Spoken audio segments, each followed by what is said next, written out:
Welcome to the Empowered Spirit Show. This is your host, Terry Ann Hyman. I'll explore the connection to the human spirit in a way that helps to navigate your life, including crisis. I am passionate about helping you to open up to your intuition and the metaphysical world of spirit to find your confidence and your own inner guidance. Take a pause, be inspired, learn ways to show up focused, centered, and more dynamic in your everyday life.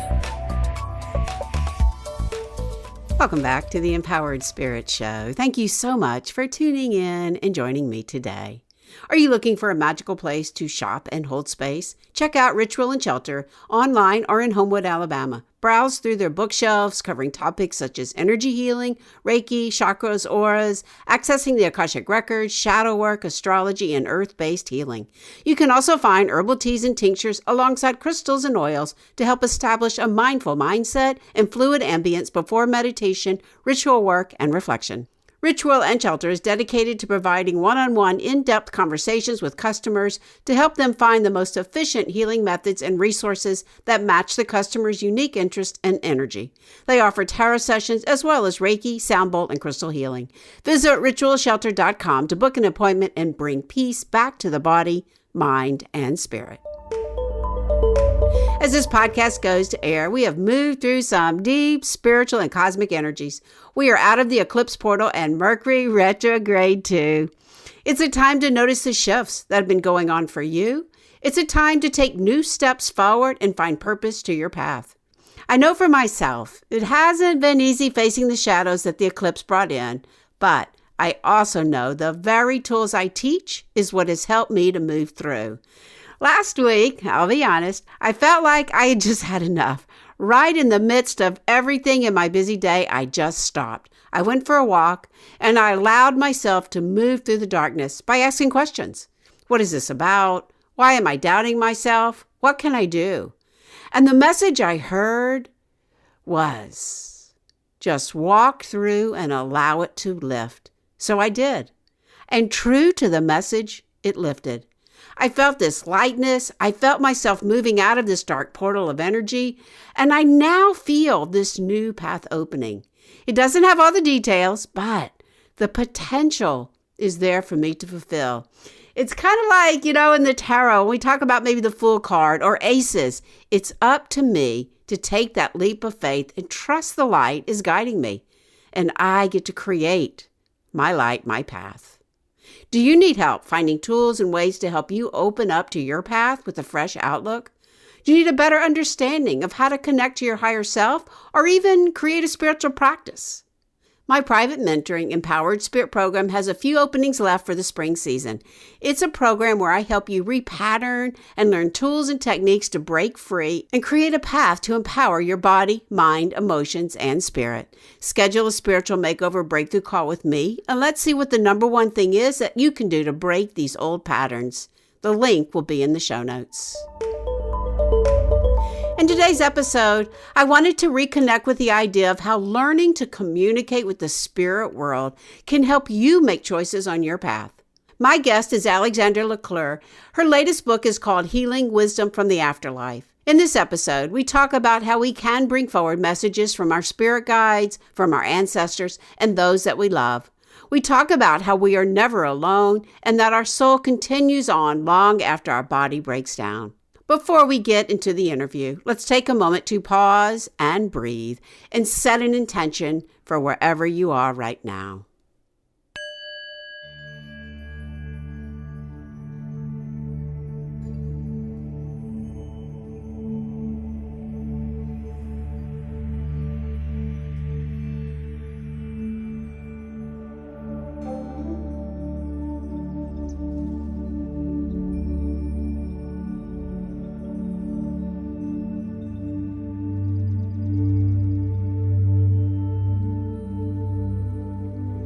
So if you can, close the eyes, taking a nice deep inhale, breathing up the body. And as you exhale, bring all your energy into you, slowing down. Inhale, expanding the breath up the body. And exhale, calling in your spirit, Feel the spiritual body aligning right on top of the physical, the emotional, the mental bodies, centering, aligning. Inhale, breathing up the body. And exhale, dropping right into the heart. Right into the deepest part of your heart. Feel that connection. Your spirit and the greater spirit. Know that you're loved, guided, protected. Feeling all this energy coming in around you. Sending a little Reiki out to you as well. Taking a moment. Noticing where you are on this great wheel of life. Noticing your path. Allowing for this freshness of energy to come in for you. So let us call in the directions for guidance and protection to the east, the south, the west, and the north, above you, below you, right into the very center, deep into your heart, calling in our masters, calling in our guides to ask to receive messages for your path, your life. Setting an intention to allow you to take a fresh step forward. See and hear and feel and know these messages that are coming in for you.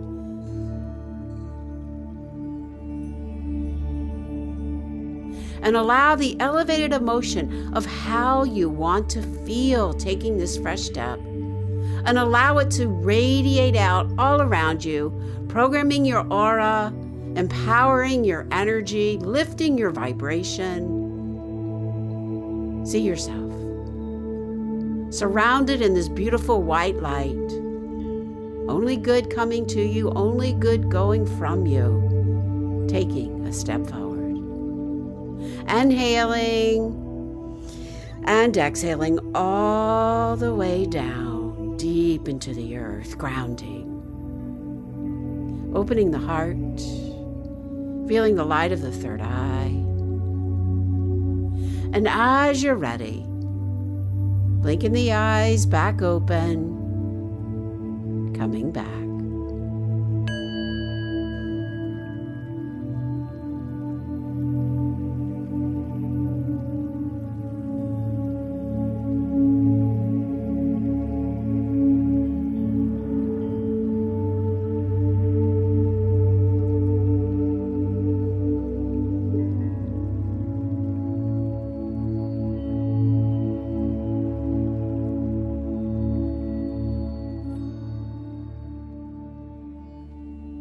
My guest today, Alexandra Leclere, was the president of an international television production and multimedia firm before discovering her shamanic vocation. She has spent the past 20 years working privately with clients as an energy healer and medium. During this time, she has also been traveling across the United States and abroad, giving workshops, teaching people how to communicate with the spirit world. In her new book, Healing Wisdom from the Afterlife, Alexandra presents wisdom from the spirit world on the cycles of death, life after death and rebirth, and reveals how communicating with spirits can help you navigate daily life and support your soul's purpose. Alexandra's home base is in New Rochelle, New York. Alexandra is involved in First Nation spirituality and ceremony, and she is also a consulting hypnotist. So let us welcome Alexandra to the show. Welcome. Thank you very much. I'm very excited to be here speaking with you, Terry Ann. Yes, I'm very excited too. I do a lot of this work, so I'm interested to see how you work and how you bring all these messages forward and what you can share with us. As we go to start, I do like to ask, what led you to writing this book right now? Well, I wrote my first book, Seeing the Dead, Talking with Spirits, about 20 years ago. And since that time, I've been working as an energy healer and a medium. And all along the way, I had incredible experiences facilitating people's healings and also learning about how this life is organized, this incarnation business and death and what happens afterwards and past lives and all of that. And so after these 20 years of doing this, all of a sudden, Spirit said, look, you've got to show people how they can navigate through life better. Because I think that very often we feel that we're like a ball in a pinball machine, and we're launched into the air, and then at one point we're celebrated and ding, ding, ding, everything is wonderful. And then all of a sudden, bloop, we find ourselves in a whole different place, and nothing is working, and we don't know why. And then all of a sudden we're elevated and celebrated, and then back and forth and back and forth. And then all of a sudden, game over. It's like, what happened? Well, I have found that there are 5 different elements. Then when you put them all together, it gives you the secret of what's going on, and gives us more of an idea of how to navigate and not really feel like a helpless ball in a pinball machine. So before we go on, let's just take a pause here. So this was your impetus for writing the book, was that you had all this information that you wanted to bring together. That's right. Healing wisdom from the afterlife. How to communicate with the spirit world. As we go to break this down, you found this to be very helpful in today's society to understand more and more of how to communicate. Absolutely. I think that it's something that everybody can do. Communicating with spirits is something that people do without even realizing it. And it's very similar to being in a foreign country where you don't understand the language, and there's a different alphabet, so you can't even begin to understand what's written. And once you begin to learn to communicate with the spirits, it's like learning that foreign language. And all of a sudden, there are all these things that are going around us, and that are there to help us and to make life easier, that we become aware of. And these spirits around us are trying to help us. And so when we can speak with them, it's fantastic.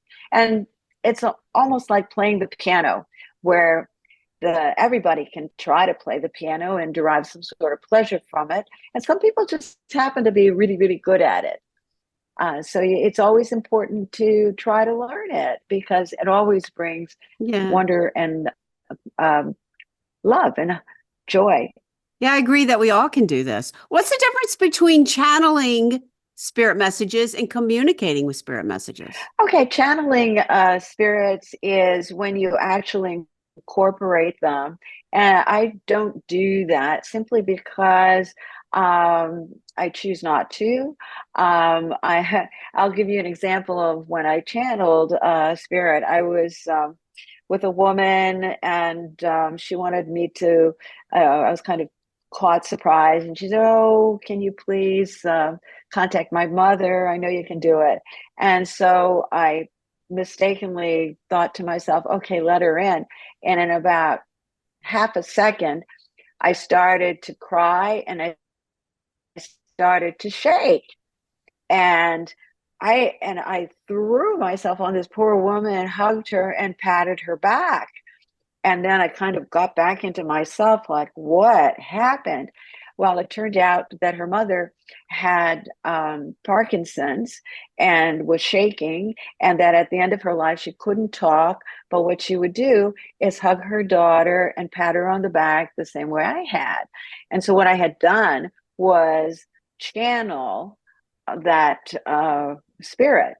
What I prefer to do is contact the spirit, which means I can hear them, I can see them, I can communicate with them, I can feel them, but I don't let them take over my body.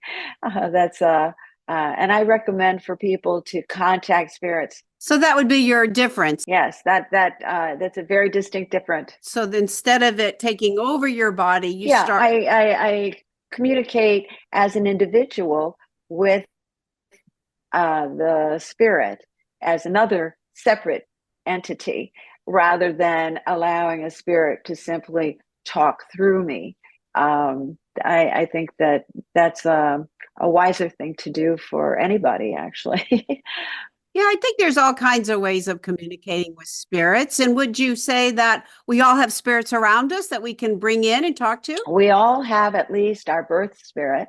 We get one when we first get into utero, then we have a birth spirit that hovers around, and then it ends up spending the rest of our lives with us, and who loves us unconditionally, but is not allowed to really interfere with our life unless we're supposed to accidentally kill ourselves before it's our time to go. In that case, the birth spirit would step in. And then we have other spirits around who come and join us because of what our interests are, what we're trying to do. They come to help us. And then we have all kinds of relatives around who come and visit, and friends who passed, and all kinds of good things like that. I mean, it's just a wonderful, wonderful world. Once you're open to it, it's great. I agree. We can have many spirits around us and we can learn to communicate with all kinds. I definitely agree. And I think everybody Absolutely. can do Yeah, this for sure. absolutely. Yeah. So you do get a lot into your book about what happens when people die. Let's talk a little bit about that. How do we know this? What goes on? Well, the way I know it is through my many years of communicating with spirits, and also with different clients, and the things that I have learned, and also through taking these different clients through past life experiences too. And so basically, once we die, which means that our physical body just falls apart. It just doesn't work anymore. And so our soul leaves it, and our soul lives forever. And what's pretty interesting is that it's kind of like our soul has its cyber cloud, and we can relate better that way these days, where that incarnation exists forever.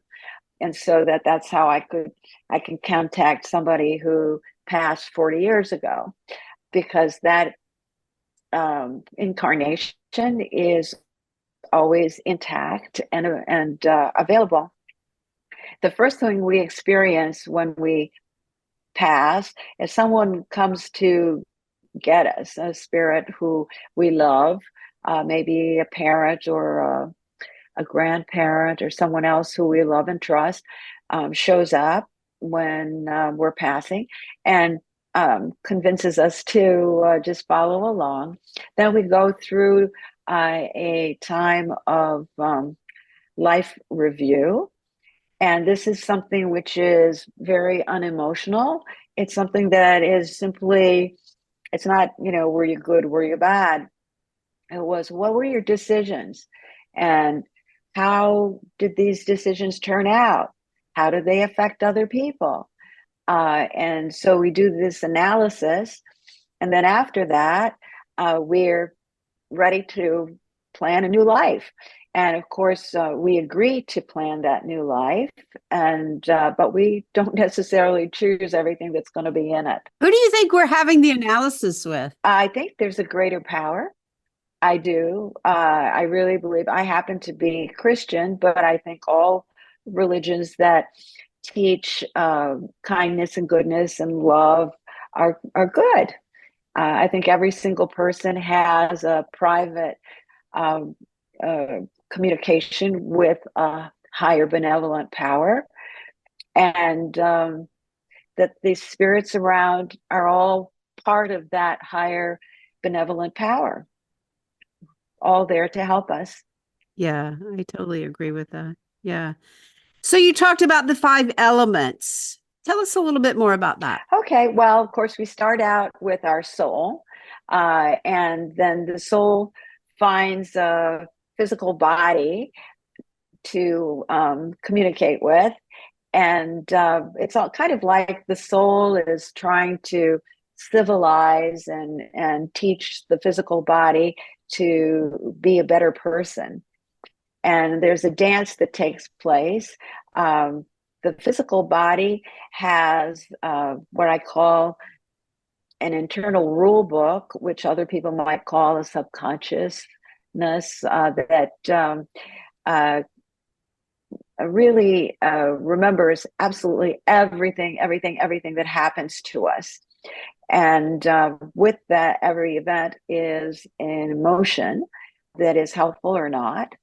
And then we also have our chatter mind, which is the ally of the internal rule book. Yes, we have that for sure. And the chatter mind is there. It's supposed to be helpful, but most of the time it's not, because it's the little voice that prevents us from moving forward as we develop these invisible fences around us that prevent us from moving in different directions.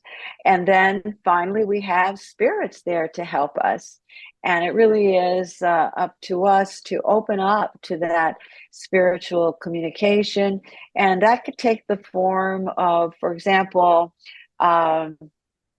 if you hear a certain song and it reminds you of somebody who you love very much and might miss, that's that spirit letting you know, hey, I'm not far away. I'm here with you. I'm trying to let you know that I'm here with you. An example is that my brother who passed loved Corvettes, just loved Corvettes. And where I live, there not very many people had Corvettes. In fact, I didn't know anybody who had a Corvette. And I was missing my brother, and all of a sudden, there's a Corvette that showed up in front of my house. It's like, okay, hey, Gary, I guess you're around. So they have these little ways of showing us. There's a beautiful story of a client of mine whose husband passed, and their good time was in the morning breakfast. And after all of the rigmarole of the funeral and all of that, it was the first morning she was facing breakfast really, really alone. She sat down, she looked out her window, and in the bird feeder, there was a brand new bird. And she knew that was her husband. And every day that bird was there faithfully having breakfast with her, just as her husband had. Yeah, my dad shows up in antique cars. He had a love for those too. And we were just talking Yeah. about this because my mother shows up as hummingbirds and my dad shows up not as a bird. And I was trying to think of what it was, but it's those funny little cars. He loved them too. He had a Corvette. He had those, like, those rebuilt Model Ts and all. So I agree with that. They can show up in many ways. I think it's really Yeah, fascinating. When we know that connection is going on, we have this feeling like, yes, this is it. And it shows up at like absolutely. really important times for sure. Yeah. Yes, So do you definitely. think knowing about your past life is helpful in this lifetime? I think so. What I've been doing more recently is communicating with people in their past life. And I'd go to the most influential past life for this incarnation. And I'll give you an example of one that happened. There's a man just who had was having a very nice life. And in his past life, it turned out that he was born as a First Nation person, a man, and he ended up going. He said it was he identified the Minnesota area, and he said that as a very young man, he went to work for a farmer. And while he was working there, the farmer's wife, who identified with having purple ribbons, that she somehow seduced him. And then he started drinking alcohol. And then the farmer left his wife. And then there was the man himself who was there, but he was an alcoholic, and then he couldn't go back to his tribe because they didn't want anything to do with him anymore, and he died as an alcoholic. So in this life, he identified the woman as his ex-wife, and I saw how in this life he had the strength to absolutely leave her and to get on with his life and not suffer in a relationship with her. And beyond that, he had turned into an alcoholic. But in this life, he was able to become sober. So it was very interesting how these two major points of that past life, he did better this time. And one of the interesting things that I found too is that as I was doing this past life regression with him and took him to the point of leaving that past life and went into the review time, he was very quiet. And I kept asking him, what's happening? He said, reviewing. I said, well, what's happening? Reviewing. What are you reviewing? Reviewing. And then all of a sudden he shouted, I want to redo. I was like, okay. And There's the so, healing, right? Yeah. yeah. And then but what was interesting is that the redo that he expected was the redo that he had experienced before. And here he was born into, a regular family in New England, and a very different existence. And he wasn't very happy about it. In fact, he didn't really find any joy until he went to visit an uncle up in Canada.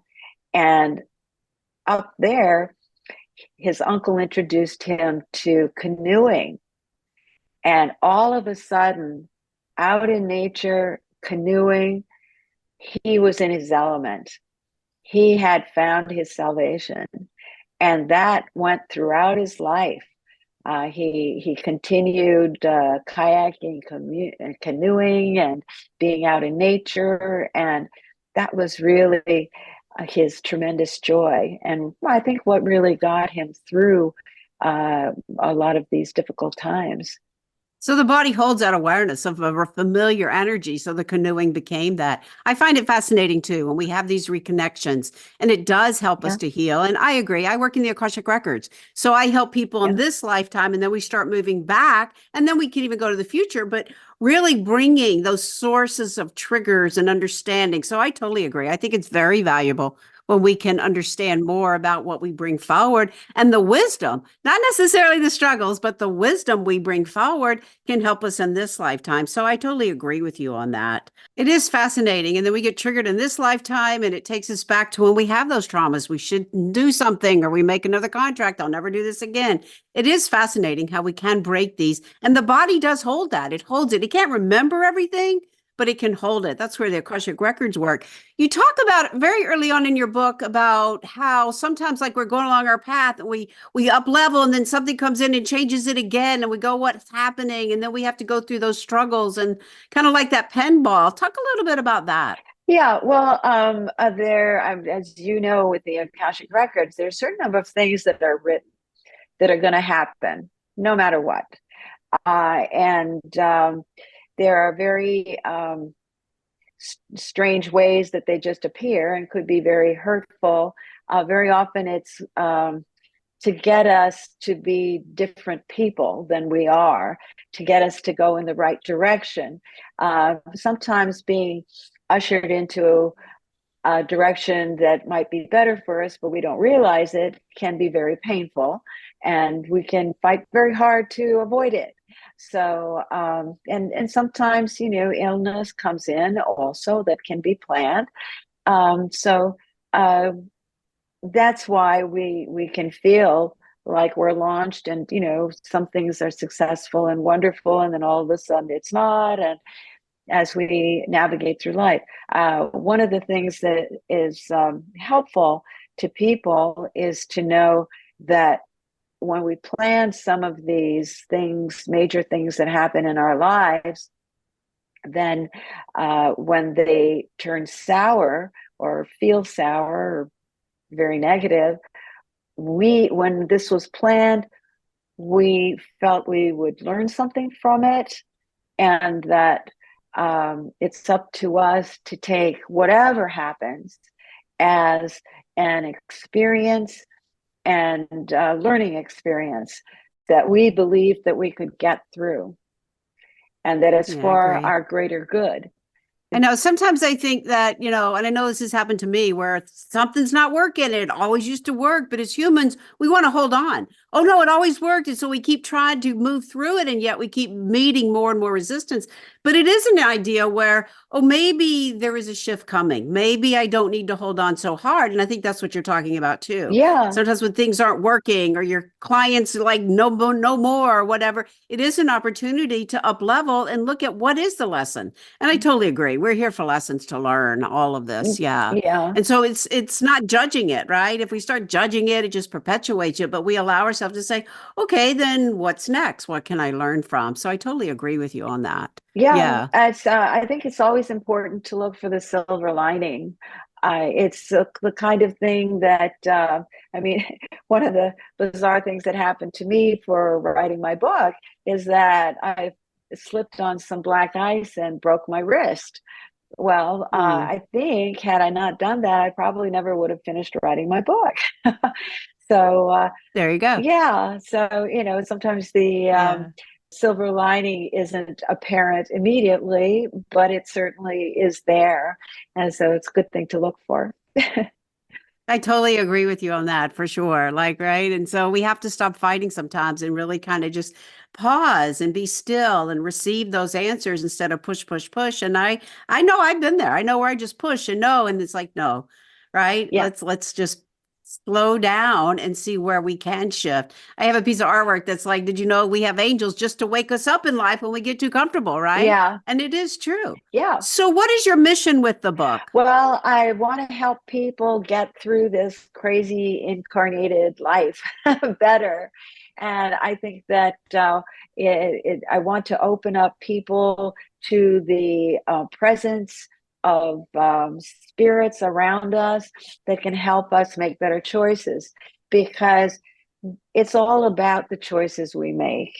And we, for the most part, go on autopilot and aren't even aware of the multitude of choices that we're making all day long. Yes, there are major things that are written, but a lot of our choices are things that we don't really take into consideration, and we just do. And then we think to ourselves later on, ooh, how did this happen?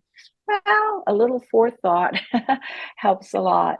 So I'm thinking that people communicating with spirits, so the spirits are there and trying to show us, this is a choice. Watch out. Well, turn left, don't go right here, or turn right, don't go left here. Show up, don't stay So home. to keep us present, right? Yeah. Absolutely, absolutely. Definitely. I did mean to ask, you talk about sweat lodges. I'm a big sweat lodge Oh, person. I good. have attended them. I'm not a pour. I've attended the fire, but I'm not a water pour. And I did many up in New York. You're from New Yeah. York. I did up a lot of them up in New York and sat with the Shinnecock for many years. And now I'm down here in Birmingham and go up to Nashville. But I do find it very important. And I know I've had a past life as a Lakota, and I know part of my own DNA structure is from the Creek Indians here. So I do find it very important. What is your take on that? How do you find this helps us? Very much. I had one of my spirit guides, principal spirit guides, join me. He's a First Nation person and Lakota. And I wasn't even aware of sweat lodges or any of that. And basically, because of his presence around me, he helped me to do vision quests and pour lodges myself now. So I found it to be tremendously grounding. And I think that as I continue to develop my communication with spirit, I'm very much of a flight risk where, it's very easy to be out of body. And with the First Nation sweat lodges and ceremonies, it's very grounding. You're there with Mother Earth, and you are very much in your body. And then, it's all about experiencing in it, being incarnated, and then at the same time being able to be connected with spirit without actually leaving your body. people leave their bodies a lot when they don't have any idea. I could too. I hear you. And I agree. It's my medicine. Like getting in the womb of Mother Earth, it is definitely my Yeah. medicine. And I love attending them. Are your lodges open? Are they open to the Yes. public? Can we put that out Yes. there? Or? Yes. My lodge is open to the public. It's in New Rochelle, New York. And people are welcome. I do it, lead this Okay. once a month. Um, Once a month. yeah, at the Nice. New Dawn Yeah. And the Foundation. Lakota fashion? It's in the Lakota tradition. I was trained in that Yeah. That was tradition. my first learning. Yeah. It's Yeah. And now I go up to Nashville. Lee McCormick, he has one every month as well. I don't make them as often because it's several hours drive for me, but he is open to all people, but he does a beautiful lodge. And I just find it so reassuring, bringing us back to the roots of who we are and sitting with Mother Earth. And absolutely. it has helped me many Yeah, times. Yeah, and it's important for definitely. us to honor Mother Earth because we've pretty much forgotten how to do that. Now that Yeah. things are getting a little um, intense with Earth changes, we're trying to paddle upstream a little bit, but we can learn to be in balance, I think.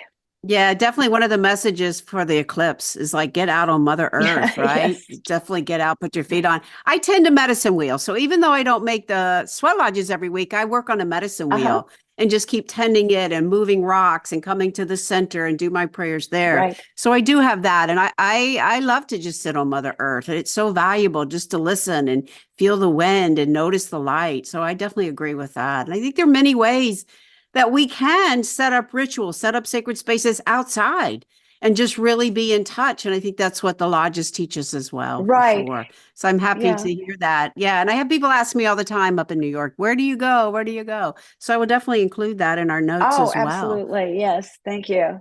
Yeah. Where would you like me to direct people to find your work and to find the book? Well, at alexandraleclere.com. It's my website, and you can get all the information about me, my books, and Sweat Lodge, and how to organize a session. I do sessions with people, person, and then I also travel. I can do presentations, and I give workshops on communicating with spirits, and I do that internationally also. Yeah, let's give a shout out to Inner Traditions for the publishing of the book, Healing Wisdom with the Afterlife. Yeah. And I'll put a link for them in the show notes as well. Yeah, Yeah, thank it's my you. book. So, Alexandra, as we go to close, I like to come back and ask this question. How do you feel working with this wisdom from the afterlife can help to empower the spirit right now? I think it's really, really helpful to know that, first of all, we should never be afraid. And that at the same time as we should never be afraid, we are never alone. And that whatever is going on in our lives, it's a learning experience. We have the necessary helpers around to get through it. Celebrate if it's a celebration, or carry you through it if it's a difficult time, and that things are always getting better. They're always getting better. It might not look that way, but yeah. And always look for that silver lining. Look for that silver lining. It's there. It's always there. We are never afraid. We are never alone. Always something to learn from our experiences. And we do. We have helpers all around us. We just have to ask and receive. Absolutely. Well, thank you so much for joining us today. This has been most helpful. What a great book. Congratulations on that. Thank you. And thank you so much. It's been such a wonderful experience talking with you. I really appreciate it. Thank you. Thank you. Yeah, to your spirit. Namaste. Namaste. Yes, it is very helpful to know that you need not be afraid of connecting with the spirit world and that you are never alone. Whatever is going on in your life is a learning experience. Connect and call in the necessary spirit helpers around you. Even in the darkest of times, remember, things will get better. We have to go through it, to heal it, to learn from it, and to grow. All of the links for Alexandra are in the show notes. And if you're local to the Birmingham area, ask Ritual+Shelter for the book, and do support your local businesses wherever you are. I highly recommend an Akashic reading to help you understand your path and your spirit guides. I'll leave a link in the show notes to schedule a reading with me. Thanks again for listening. This is your host, Terry Ann Hyman, to your spirit. Namaste.